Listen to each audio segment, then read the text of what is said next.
Muy buenas tardes con todos los alumnos. Creo que ya estamos más de 100, ¿no? Ya llegamos Buenas a tardes, 100. doctora. Sí, ¿Cómo está? ¿Cuántos somos en total? somos 114, doctora, pero no se preocupe, ya puede iniciar sin ningún problema. Se están conectando los chicos. Ok. Ya estoy grabando también, ¿ah? Listo. Entonces, hoy día vamos a hacer el desarrollo del niño, ¿no? En realidad es el neurodesarrollo del niño. Entonces, vamos a hablar un poquito sobre ello. Yo sé que es un tema muy apasionante, especialmente me apasiona a mí, por eso hago la neuropediatría realmente. Entonces dice, el futuro del hombre está en el cerebro de los niños.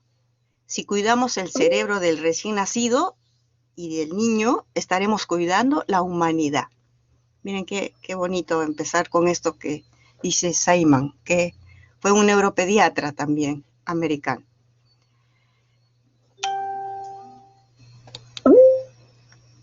¿Y cómo lo definimos el neurodesarrollo? Realmente una definición concreta no tiene, ¿no?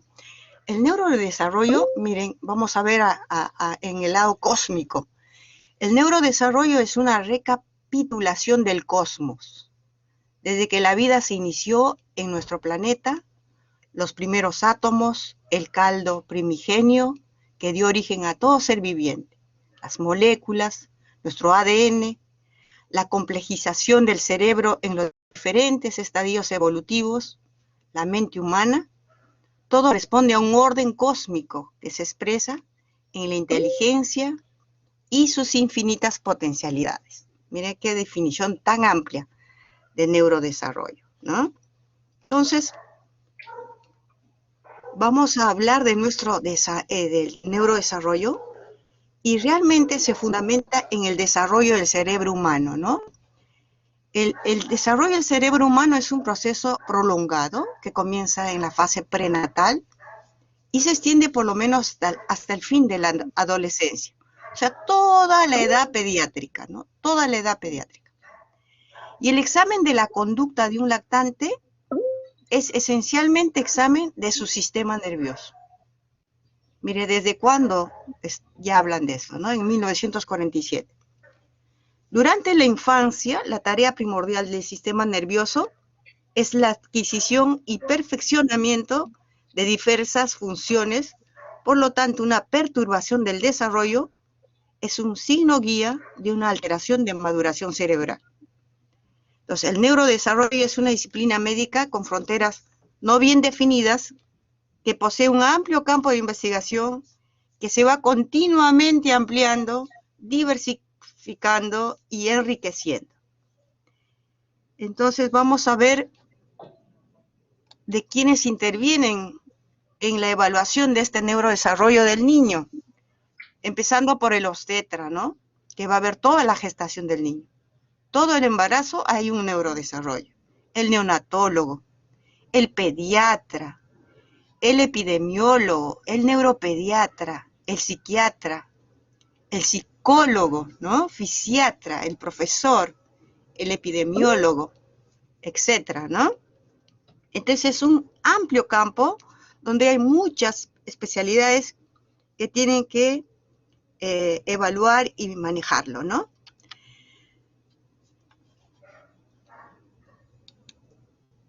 Entonces el conocimiento de un neurodesarrollo normal, que es lo que vamos a hacer ahora en esta clase, es el neurodesarrollo normal, es la base fundamental para el diagnóstico de lo anormal. Y una valoración correcta permite una detención y un tratamiento temprano. Entonces, lo importante es una valoración correcta, ¿no? Y este neurodesarrollo va a tener factores que lo influyen, ¿no? Estos factores van a ser biológicos, ya sea endógenos o exógenos, ¿no? Endógenos, por ejemplo, la herencia, ¿no? La herencia genética, los factores epigenéticos, todos ellos van a ser factores del neurodesarrollo, ¿no? Y en los exógenos, ya todo lo que ustedes han estudiado en la neonatología, ¿no? los exógenos, tenemos los prenatales, los perinatales y los postnatales, ¿no? Entonces tenemos factores que hemos ya estudiado en la neonatología, que son los que van a determinar la evolución del neurodesarrollo, ¿no? Prenatales, por ejemplo, podría ser una infección de citomegalovirus en la etapa prenatal, ¿no? Perinatal, la asfixia perinatal. Postnatal inmediato, podría ser una meningitis en el recién nacido, ¿no?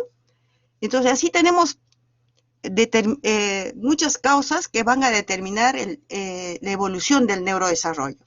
Como también vamos a tener los factores culturales, psicológicos, socioeconómicos. Miren, los factores poligenéticos, las comunidades cerradas, por ejemplo, la consanguinidad, ¿no? Hay enfermedades en las cuales se presenta con más frecuencia en comunidades cerradas, ¿no? Como las enfermedades inherentes del metabolismo, la estimulación psicosensorial, la estimulación afectiva, la relación madre-niño, miren, madre-hijo, ¿no? Las posibilidades educacionales que una persona tiene, la nutrición, los servicios médicos, etcétera, ¿no? Entonces, miren, todo esto contribuye en el desarrollo, en el neurodesarrollo de un niño, ¿no? Entonces, son factores biológicos y son factores ambientales, ¿no?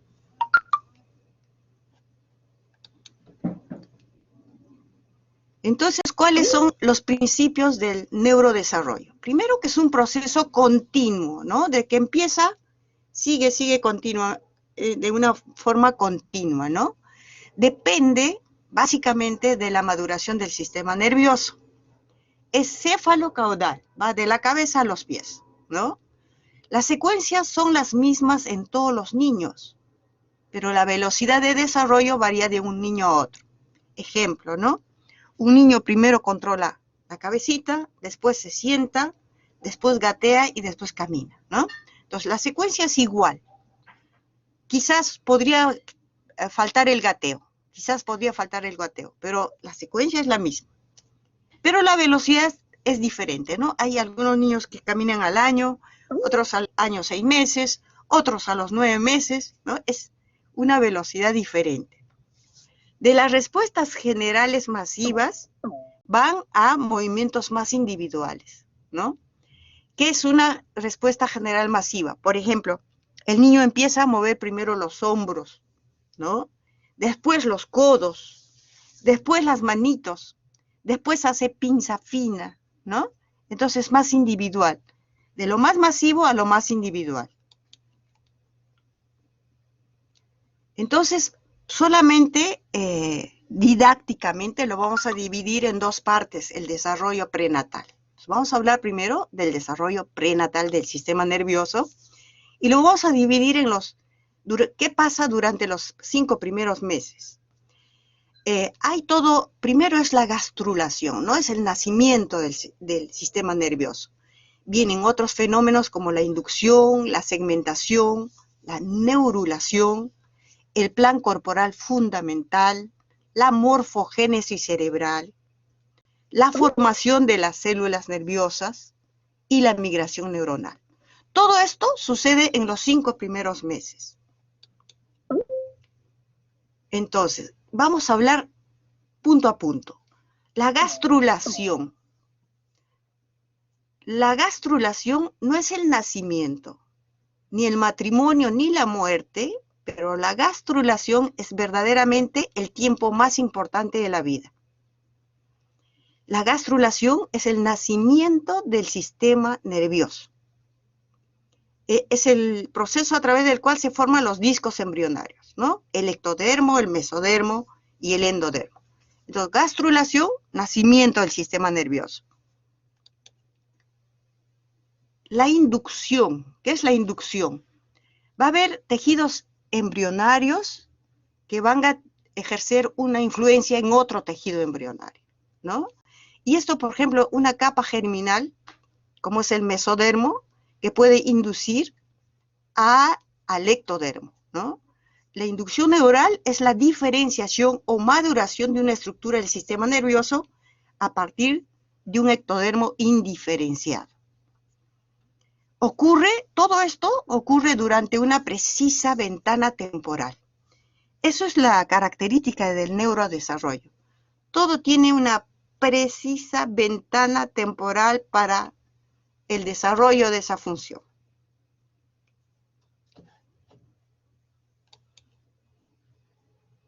Tenemos la segmentación. La segmentación del tubo neural es que el tubo neural crea compartimientos intrínsecos que restringen el movimiento de células. O sea, hay barreras físicas y químicas que hacen que las células no se vayan por otros lados, ¿no? Entonces, esos compartimientos embrionarios se llaman neurómeros.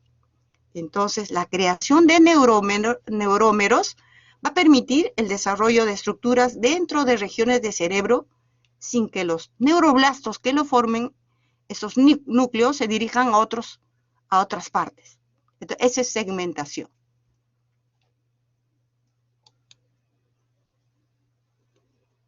Y en todo esto, ¿no? La base fundamental son los genes, ¿no? Hay genes del desarrollo, hay genes organizadores, hay genes reguladores. Incluso el mismo gen podría pasar de organizador a regulador, pero en un determinado tiempo, con un diferente tiempo, ¿no? La neurulación. ¿Qué es la neurulación? Es el plegamiento de la placa neural para formar el tubo neural. Va a necesitar fuerzas mecánicas intrínsecas, extrínsecas, con el efecto genético de dorsalización y ventralización. Entonces acá está el ectodermo, ¿no? Para entender. Ahí está la formación del tubo neural, ¿no? Y lo que quiero que vean es que tengan atención, es que todo esto se produce en la tercera, cuarta semana de vida fetal, ¿no? Entonces, vean, cuando todavía la mujer ni está enterada de que está embarazada, ¿no? Porque uno deja de menstruar y uno se preocupa cuando deja de menstruar y dice, uy, Dios, no estaré embarazada, ¿no? Cuando se está preocupando de que está embarazada, recién ya se está formando el tubo neural entre la tercera y cuarta semana de vida fetal. Y en este momento ya puede producirse patologías, ¿no? Por ejemplo, acá está el tubo neural bien formadito. Por ejemplo, podría ser que el neuroporo anterior no se cierre. Entonces ahí tengo el encéfalocele, ¿no? O el neuroporo posterior tampoco se cierre, o tengo un problema de cierre, y ahora tengo la espina bífida, ¿no? Miren que tan precozmente, ya en la cuarta semana de embarazo, ya puede tener patología el feto, ¿no? Y acá solamente para recordarles cómo es la formación del cerebro, ¿no? Estamos en el tubo neural, ¿no? El tubo neural va a formar los ventrículos. Acá se están formando los ventrículos. Acá los ventrículos laterales. Acá el tercer ventrículo. Acá el diencéfalo.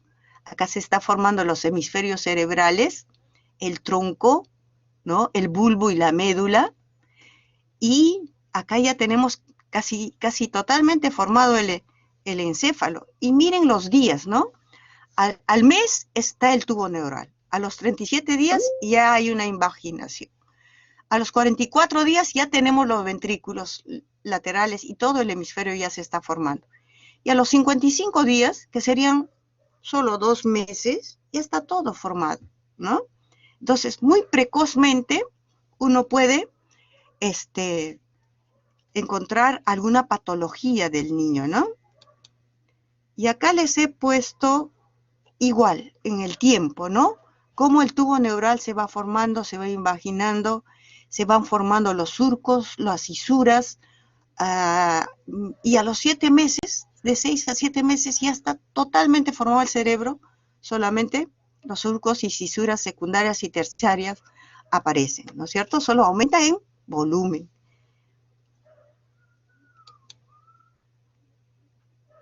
Esto es para que tengan idea cómo va avanzando durante la gestación, ¿no?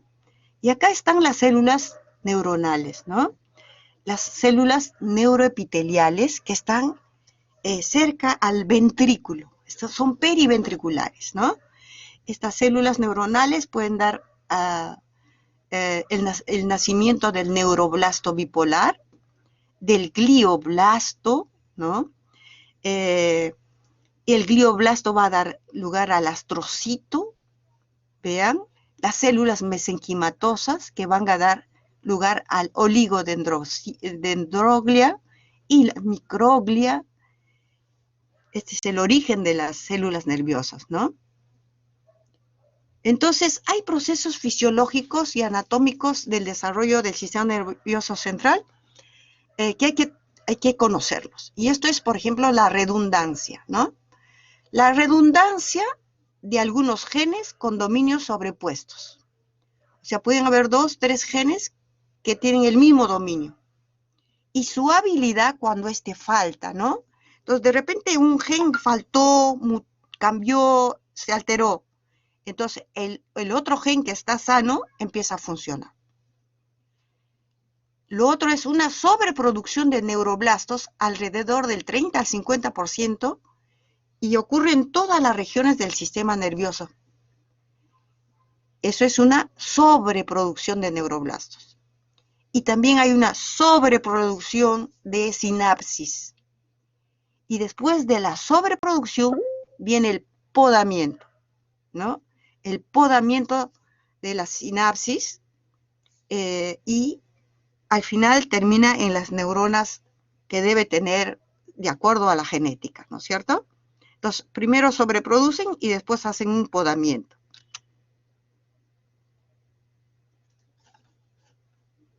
Todo esto les recuerdo que todo esto va a servir para que ustedes entiendan el neurodesarrollo. Después tenemos la separación y migración de las crestas neurales, la proliferación de las células neuroepiteliales, la apoptosis, que tiene 2 fases. La primera apoptosis es la muerte celular programada de células indiferenciadas y la segunda fase en apoptosis es la muerte celular programada genéticamente de las células maduras, que están bien diferenciadas, ¿no? Incluso este proceso, vamos a ver que todavía hay apoptosis después del parto. Y acá miren cómo es, para que ustedes se den cuenta cómo es esto de la apoptosis y el podamiento, ¿no? El podamiento y la apoptosis. En el recién nacido, miren las neuronas, todas las capas neuronales, 3 meses aumenta, mira, hay una sobrepoblación de neuronas a los 2 años y después viene el podamiento y baja el número de neuronas a los 6 años y a los 14 menos, ¿no es cierto? Miren cómo durante la vida hay cambios en el cerebro, ¿no? El otro fenómeno es la migración neuronal, que es importante, ¿no? Que a partir del segundo mes de gestación, las neuronas migran del sitio de origen, que sería periventricular, por medio de la fibra radiada hasta la corteza, y forman la corteza. Las que migran más tempranamente se localizan en la parte más profunda, y las que migran más tardíamente en la parte más superficial. Entonces, cualquier insulto, sea vascular, infeccioso, teratogénico, una radiografía, por ejemplo, ¿no? Una irradiación, etcétera, en una etapa donde se están migrando las neuronas, va a producir una patología de la migración neuronal, ¿no? Y esa patología vamos a ver que puede alterar la estructura de la corteza, ¿no? Como la giria, la paquigiria, la polimicrogiria, etcétera. Entonces, hay bastante patología de migración neuronal que podemos ver en el niño y eso altera el neurodesarrollo. Y acá solo les quiero hacer ver cómo migran de la parte más interna, Las primeras que migran a la parte más profunda y las últimas que migran a la parte más superficial, ¿no? Y acá está la célula radiada que le indica a la neurona por dónde tiene que ir, ¿no? Todo está genéticamente determinado, ¿no? Entonces dice, va de acá hasta acá, va de acá al otro lado, ¿no? Entonces le sirve, la fibra radiada le sirve de guía, ¿no? Le sirve de guía. Bueno, y encontré un dibujo tan bonito, ¿no? Muy, muy bello este dibujo, en la cual dibujan la migración neuronal, ¿no? Con la función de cada una de las células. Si ustedes se van a poner a revisar cuando se pongan a estudiar esto, y van a ver cada célula, cómo migra, ¿no?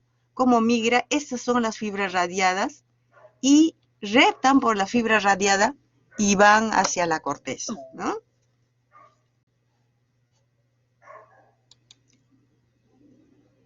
Entonces, acá también es lo mismo, ¿no? Está sacando un pedacito de corteza para explicar esto.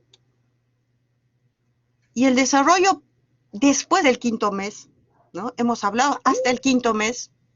Después del quinto mes hay una maduración y crecimiento de neuronas, hay un crecimiento rápido cerebral, hay formación de surcos y circunvalaciones secundarias y terciarias, se establecen contactos sinápticos entre neuronas, las células gliales se multiplican, la mielinización se inicia y continúa hasta etapa postnatal.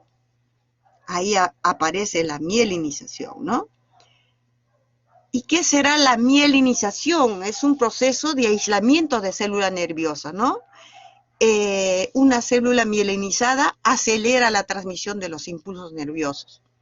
Esta mielina es una vaina lipoproteica que envuelve ciertas fibras nerviosas, ¿no? Hay ciclos específicos de mielinización con tiempos precisos, ¿no? Se inicia el cuarto mes de gestación y es en dirección caudocefálico, al revés del neurodesarrollo. Va de lo dorsal hacia lo ventral y de lo posterior hacia lo anterior. La intensidad va a ser máxima en el último trimestre y va a ir hasta el segundo año. Recién finaliza a los 30 años. Entonces yo creo que ustedes todavía están mielinizando, ¿no? Yo creo que la mayoría de los alumnos todavía están mielinizando. Entonces, la mielinización depende de la normal diferenciación e integridad del oligodendrocito, acuérdense de esa célula que hablamos, en el sistema nervioso central y de las células de Schwann en el sistema nervioso periférico, ¿no? Entonces, acá sí les he puesto un cuadro en lo cual resume todo lo que hemos hablado, ¿no? La gastrulación, en la cual nace el cerebro, la neurulación, que se forma el tubo neural, la regionalización, hay neuroblastos que corresponden a una determinada área y que forman determinado órgano, ¿no es cierto? Los plexos y los vasos sanguíneos ya aparecen, ¿no? Tenemos el epitelio germinativo acá, y va a haber la migración, que puede ser radial o tangencial, de la neurona, ¿no? Del neuroblasto. Después viene la sinaptogénesis, después viene la mielinización, ¿no? Que empieza cuando todavía es feto en el feto, y progresivamente va avanzando la mielinización hasta formar la corteza cerebral, ¿no? Hasta por un largo tiempo, ¿no? Por un largo tiempo, ¿no? Incluso decimos que es hasta los 30 años, ¿no? Y ustedes van a ver en la parte inferior cómo una resonancia magnética es diferente entre un recién nacido, un prematuro.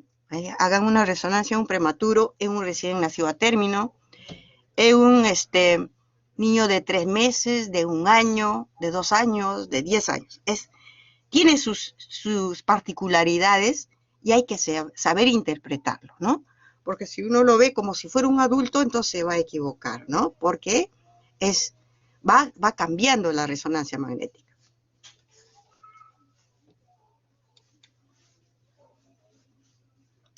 Y acá también les pongo cómo es el desarrollo normal. Ya esto ya para tener mayor comprensión de en la vida embrionaria va a haber proliferación celular, ¿no es cierto? Y va a ir disminuyendo, ¿no?, con el tiempo. Desarrollo de células progenitoras y neuronas maduras, los tenemos acá, ¿no?, que van aumentando poco a poco. Va a aparecer el desarrollo de sinapsis, ¿no? Vean cómo se aumenta cuando recién nace el bebé. La mielinización aparece, pero más tarde, ¿no? Miren dónde viene la mielinización, mucho más tarde, ¿no? Este es con el tiempo, para entender el tiempo. Entonces, estas neuronas están esperando, ya nace el niño y estas neuronas que están esperando la experiencia y una estimulación adecuada que construirán nuevas conexiones sinápticas, ¿no? En intraútero hay conexiones sinápticas y en extraútero también, ¿no es cierto? También. Acá les quería mostrar que ahora, cuando ya es recién nacido, ahora ya se están haciendo investigaciones mucho más profundas de cómo es el metabolismo cerebral, ¿no? Y esta es una imagen de PET scan, ¿no?, en la cual vemos metabolismo cerebral, ¿no? En qué áreas hay más metabolismo, en qué áreas hay menos metabolismo, etc. El PET scan lo usamos más en epilepsia, por ejemplo, ¿no?, para buscar foco epileptógeno. Pero también se está usando en el neurodesarrollo, ¿no? Y se está haciendo investigación, ya sea en animales, ya sea en humanos, ¿no? Y entonces han encontrado que en el estudio del PET scan, durante el primer año de vida, el nivel de glucosa en la corteza cerebral en el niño oscila entre el 65 y 85%, dependiendo del área involucrada, ¿no? En los niños recién nacidos, la corteza sensorio-motora es el área de mayor actividad metabólica. Esta área va a proporcionar sensaciones estereoceptivas y de sensaciones del cuerpo a través de la piel. Es por ello que el contacto físico del recién nacido con la madre es de vital importancia para la madurez de los sistemas más complejos de la corteza. O sea, se retroalimenta, ¿no? Por ejemplo, el niño nace, cogen al niño y lo ponen a la piel de la madre, ¿no? Y el niño, con ese estímulo, alimenta su neurodesarrollo, ¿no? Alimenta su neurodesarrollo. Y esa es la base, mire, de la teoría del apego. Y seguimos estudiando neurodesarrollo, seguiremos estudiando, ¿no?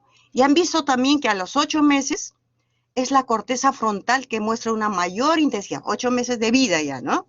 Es la corteza frontal que muestra una mayor intensidad. Esta parte del cerebro se asocia con la capacidad de regular y expresar emociones, así como para el pensamiento y la planificación de actividades motoras. Mire, entonces, por lo tanto, la madurez y el nivel de sinapsis a los 8 meses está condicionada al tipo de estimulación y al entorno familiar que se proporcione al niño.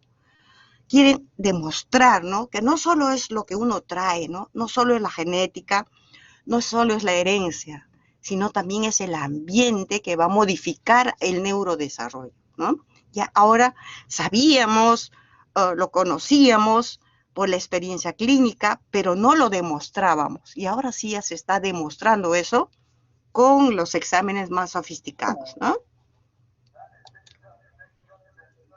Otro fenómeno importante es la plasticidad cerebral. Entonces, la plasticidad va a ser la capacidad del sistema nervioso para adaptarse, sea para recuperar funciones perdidas, por ejemplo, después de un accidente cerebrovascular, o para adaptarse a nuevos requerimientos ambientales, o sea, el aprender. Entonces, cuando aprendemos, cuando estamos en el aprendizaje, estamos haciendo plasticidad cerebral. Ahora que estamos escuchando un tema, estamos haciendo plasticidad cerebral, ¿no? Esto quiere decir que, de alguna medida, que nuestro cerebro está permanentemente cambiando, Mire, estos cambios puede ser que se producen nuevas redes neuronales, se puede reemplazar las redes neuronales, puede haber nacimiento de nuevas neuronas, ciertas conexiones neuronales que no eran importantes, pues se conectan y se ponen muy importantes. Y este tipo de la plasticidad cerebral se puede dar en cerebros en desarrollo, o sea, el feto, el niño recién nacido, en cerebros en aprendizaje, nosotros que estamos aprendiendo, ¿no? En el adulto, en el cerebro malformado, también hay plasticidad cerebral, en el cerebro en enfermedades adquiridas, ¿no? Cuanto menos agudo, da tiempo al cerebro a acomodarse al problema, ¿no? Pero cuando es agudo ya es más difícil, ¿no? En enfermedades metabólicas, cuando está comprometido la parte, cuando hay lesiones motoras, cuando hay lesiones sensitivas, cuando hay afección del lenguaje, de la cognición, etcétera, ¿no? Entonces, es una verdad universal que cuanto más temprano se produzca la lesión, más posibilidad de recuperación existe, ¿no? No es igual que haya una encefalopatía hipóxica en un recién nacido prematuro que en un a término. Esas pocas semanas hacen la diferencia, ¿no? Se recupera mejor el recién nacido prematuro. Pero también es cierto que el cerebro del adulto también tiene plasticidad, ¿no? Tiene plasticidad. Y en eso se basa toda la terapia física, ¿no? Entonces el grado de recuperación va a depender de la edad, ¿no? Cuanto más precoz, mayor grado de recuperación, más joven cuanto menos edad tiene, ¿no? Depende del área del cerebro afectado, ¿no? Si solo es un hemisferio, el otro hemisferio empieza a hacer las funciones del otro lado, sin ningún problema, de la extensión de la lesión, ¿no? Si es bilateral, ya es difícil, ¿no? La velocidad de instauración, como les decía, si es un poco más lento, si es en semanas, en días, es más fácil que el sistema nervioso se adapte, ¿no? Y dependiendo de los mecanismos de reorganización del cerebro. Y de los extrínsecos en los que nosotros nos basamos para mejorar el neurodesarrollo con la terapia física, con un entorno familiar adecuado, etcétera. Entonces tenemos los ambientales, los psicosociales y la orientación de la rehabilitación.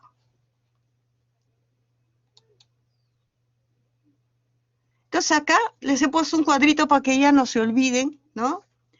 La concepción, la neurulación, ¿no? La proliferación, la migración con la edad, ¿no? Con la edad vamos viendo. La simpatogénesis, mira, desde prenatal hasta postnatal, incluso, ¿no? Incluso llega hasta adulto. La mielinización previo al nacimiento y después, durante todo el tiempo, ¿no? Y la apoptosis también, ¿no? Y la apoptosis, que es alrededor del nacimiento y varios años incluso, ¿no?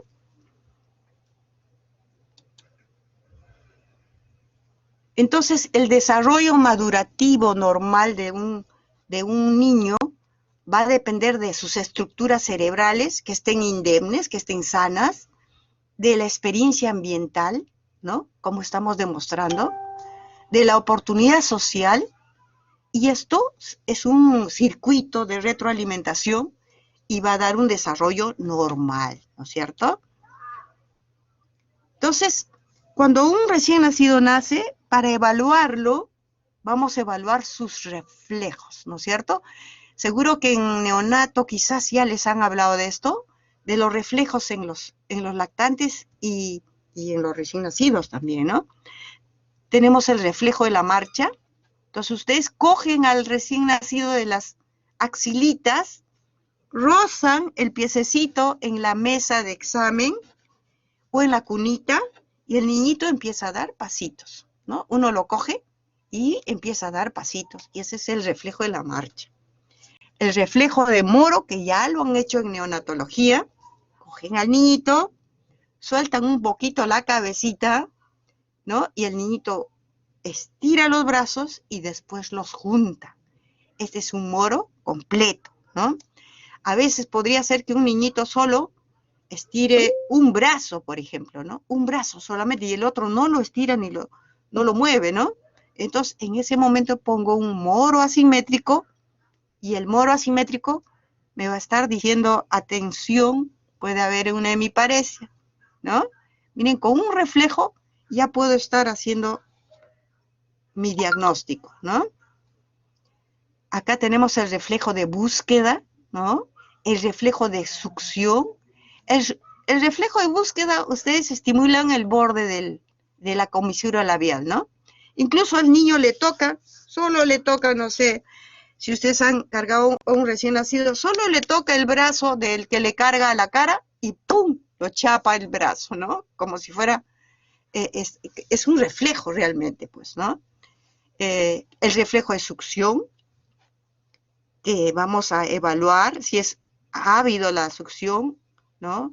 Si no lacta bien, etcétera. Hay que preguntar cómo es el reflejo de succión, ¿no?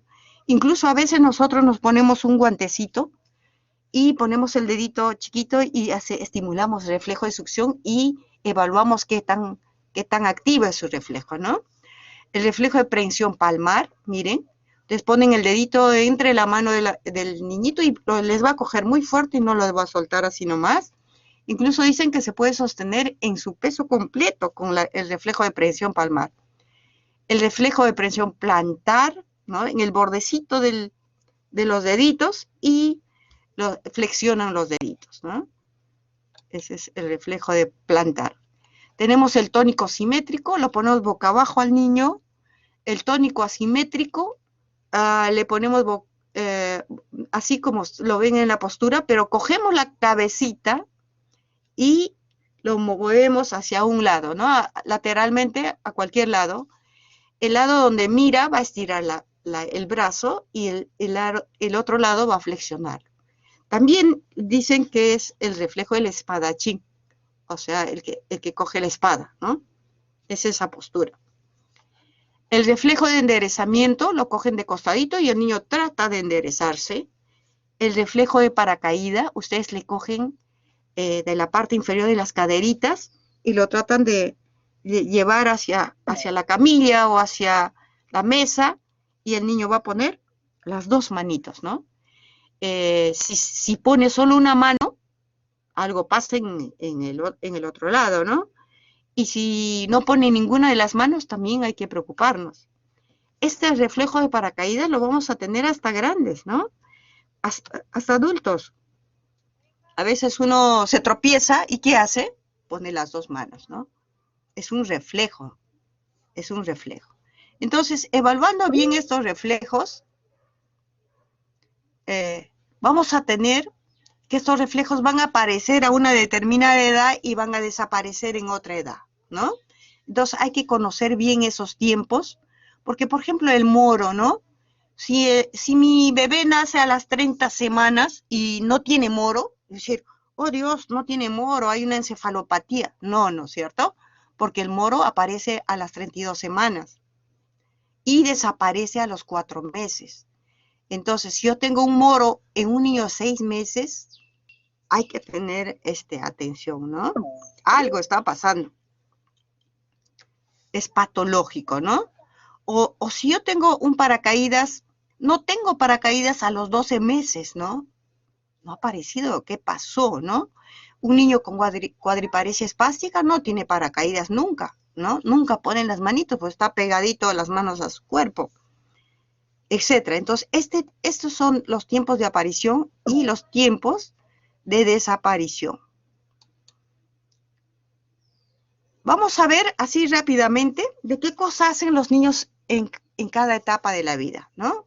Por ejemplo, el primer mes reacciona con movimientos reflejos, lo que hemos hablado hace poquito, evacúa hasta 6 veces, puede seguir pidiendo las 2 tetadas durante la noche, normalmente regurgita, es normal, eso es normal.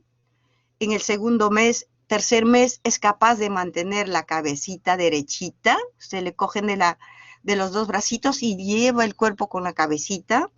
Cuando está tendido boca abajo, saca las manitos, ¿no? Y juega con las manitos y levanta el pechito, ¿no? Golpea con los objetos o con la mano, la mesa. En el cuarto mes ya levanta, ya tiene más movilidad, ¿no? Ya levanta los hombros, las extremidades. Pasa de posición boca abajo a la de espaldas, utiliza las dos manitos, se coge las manos, ya se reduce un poco las comidas, ¿no? Esto lo paso rápido para que ustedes más o menos en el quinto mes ya se levanta mucho más, levanta el hombro, la cabeza, el pecho, se chupa los dedos de los pies, toca las cosas, los zarandea, pasa de una mano a otra mano el objeto.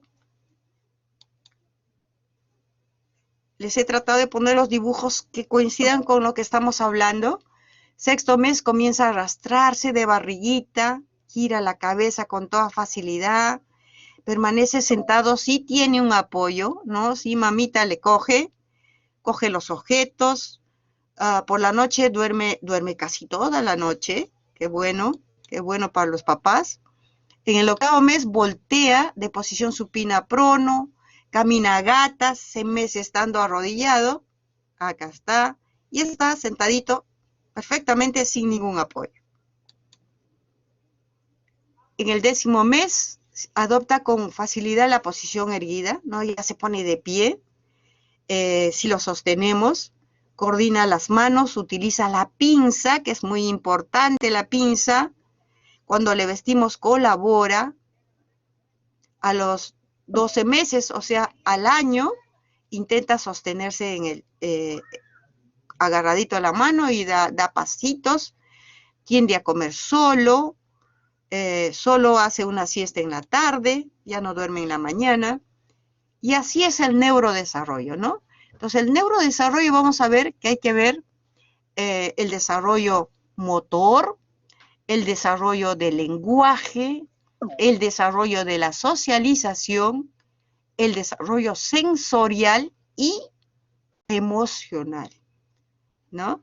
A veces nosotros aprendemos mucho el desarrollo motor, y yo creo que casi todos los médicos conocen el desarrollo motor, pero muy poquitos el desarrollo sensorial, el desarrollo del lenguaje, por ejemplo, ¿no? Muy poquitos. Entonces lo que queremos es que conozcan todo el neurodesarrollo en este curso, ¿no? Entonces en el neurodesarrollo hay periodos críticos que corresponde a una ventana, por eso le decía, tiene un tiempo exacto, ¿no? El periodo crítico corresponde a una ventana temporal que permite el desarrollo de una habilidad. Ejemplo, acá vamos a ver el periodo crítico, ¿no? Por ejemplo, para el lenguaje, ¿no? Acá nace el niño, unos 2 meses antes, escucha la voz materna. Cuando uno habla a un bebé en el vientre, le escucha a la mamá. Y miren, entre los 6, 9 y 1 año, es una ventana, ¿no? Es una ventana de oportunidades. Entonces, si en este año el niño ni siquiera gorgotea, ya acá ya es muy tarde, ¿no? Entonces, todo tiene una ventana de oportunidades, que es el momento crítico, ¿no? Para oídos es un poquito más antes, ¿no? Eso hay que entenderlo, ¿no? Y hay un periodo sensible, ¿no? Hay un periodo crítico y hay un periodo sensible. La ventana es mucho más grande, que permite cierto aprendizaje, y es el periodo donde tenemos nuevas habilidades, y ahí es donde aparece la neuroplasticidad, ¿no? Periodo sensible más amplio y el periodo crítico más estrecho, ¿no? Esto ya lo vimos.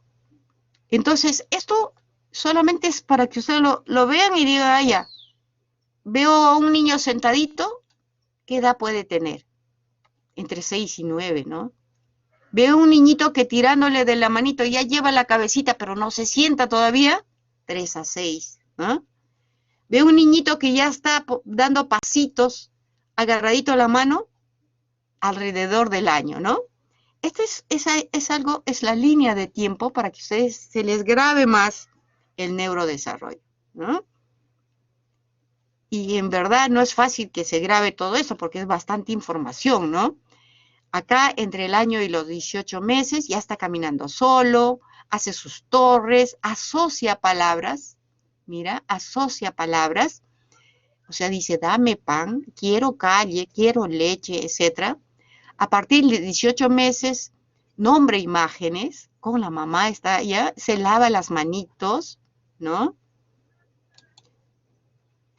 Seguimos, entre los 2 años y 2 años y medio, usa plurales. Voy a incidir bastante en desarrollo del lenguaje. Acuna a su muñeca en la cunita, ¿no? A los 2 años y medio ya ayuda a vestirse, se soporta en un solo pie, y cuando va a hacer garabatos, hay veces al niño cuando lo estamos evaluando le damos un lápiz, un lápiz y empieza a hacer garabatos, ¿no? En menores de 2 años y medio solo hace rayas. Y a veces preguntan a sus familiares, ¿qué hizo primero, rayas o círculos? Le vamos a decir, primero hizo rayas, ¿no?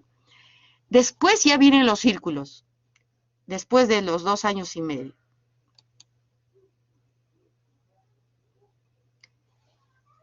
Antes de los 4 años, de 3 a 4 años, mire, camina sobre una línea, dibuja una cruz, diferencia entre niño y niña, se pone sus zapatitos.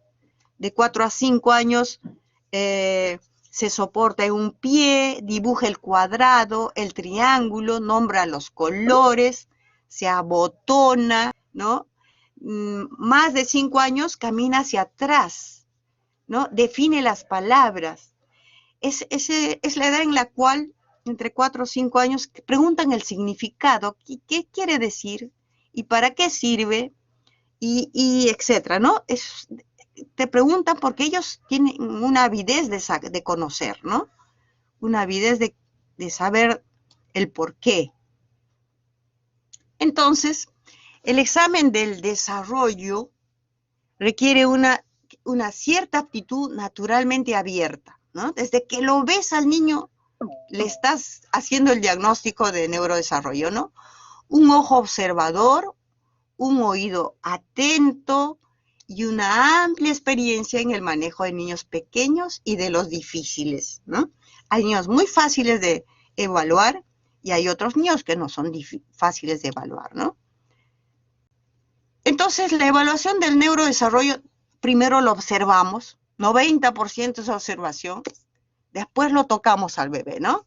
Entonces, en decúbito supino le medimos el perímetro cefálico, que es tan importante saber porque nos va a decir cuánto está creciendo el cerebro.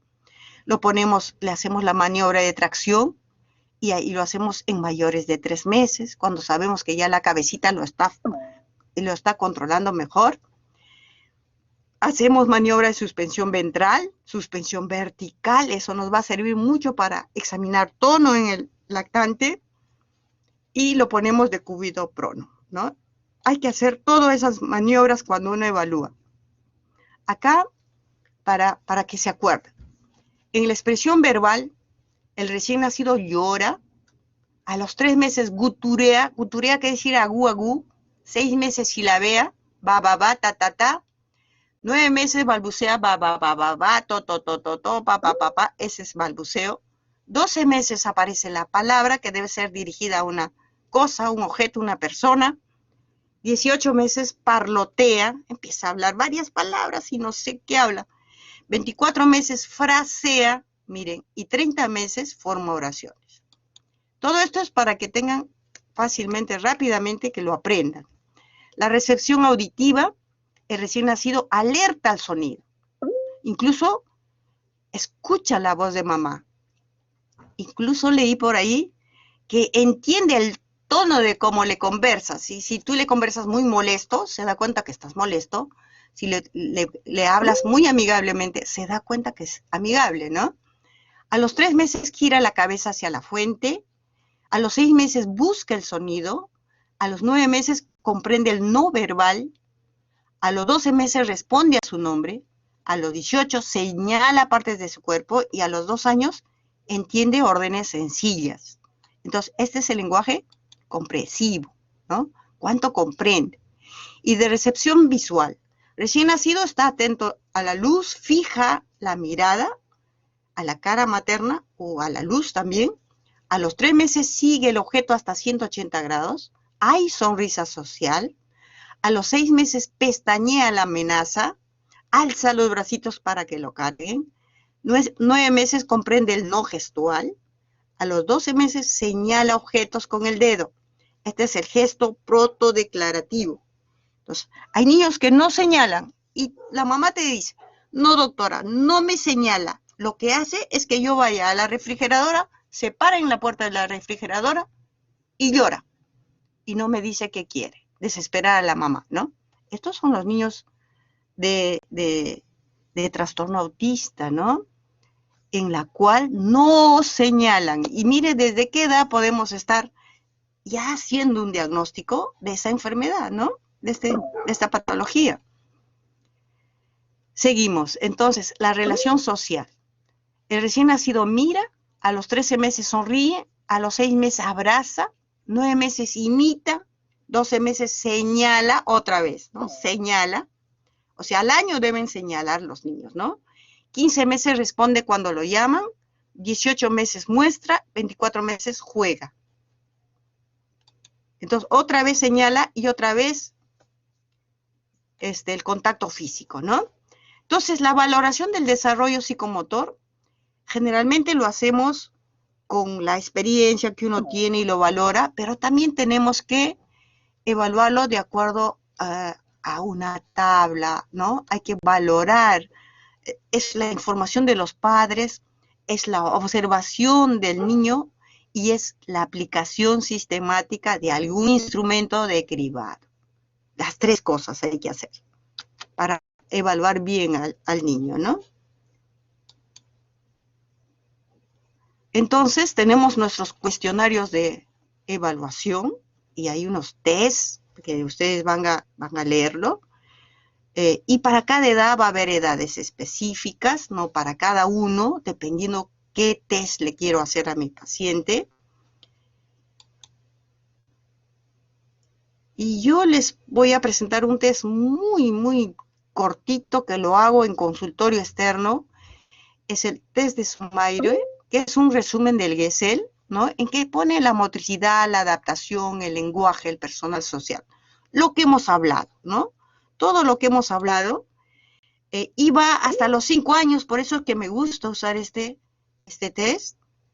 Y en 2 minutos podría evaluar el desarrollo de mi niño, ¿no? Haciendo una línea donde llega a hacer, y puedo decir, este tiene un retardo de desarrollo de lenguaje, este tiene un desarrollo de algo, ¿no? Y así sucesivamente, ¿no? Pongo la edad y veo a qué corresponde, ¿no? Entonces, lo que tenemos es la función, un promedio del tiempo en que se hace normalmente y unas márgenes, ¿no? Entonces, para cada función hay que ver las márgenes. Por ejemplo, caminar, 13 meses promedio, de 8 a 18 meses, ¿bien? Entonces, hay márgenes, ¿no? Y de acuerdo a las márgenes vamos a tener los signos de alarma, ¿no? Y los signos de alarma salen de todos nuestros cuadritos que hemos visto, ¿no? Por ejemplo, a los 3 meses, ¿no? Si no hay seguimiento ocular, si no vocaliza, si no hay interés, si es empático, tiene las manitos cerradas, ¿vean? Entonces es un signo de alarma a esa edad, ¿no? A los 9 meses, si yo lo veo espástico, ¿no? No hay pinza manipulativa, atención, ¿no? Es un signo, es una bandera roja realmente, ¿no?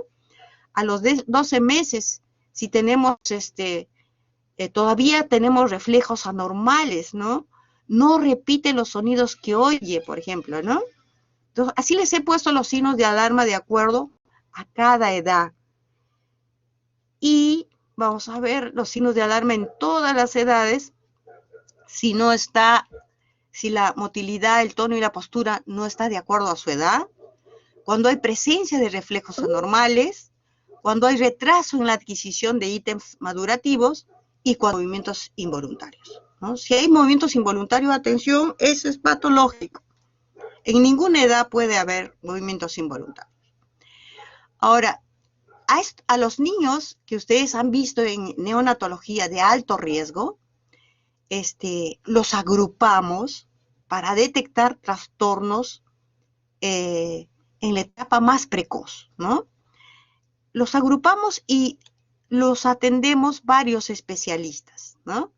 Entonces, los agrupamos, por ejemplo, a los menores de 34 semanas, a los menores de 1.500 gramos, a los que tuvieron asfixia grave, a los que tuvieron encefalopatía hipóxica isquémica, a la hemorragia intraventricular, a la hidrocefalia, a la meningoencefalitis, a los que tuvieron crisis convulsiva, hiperbilirrubinemia que requirió exsanguíneo, hipoglicemia persistente. Miren, a todos estos niños los agrupamos y los seguimos muy de cerca y los seguimos un equipo, ¿no? Un equipo de médicos y de, por ejemplo, la trabajadora social, la de nutrición, las terapistas, etcétera, ¿no?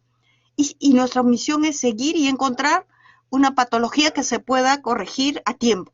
Esa es nuestra misión. Y eso es el seguimiento del niño de alto riesgo, ¿no? Y la verdad que nos está yendo muy bien con eso.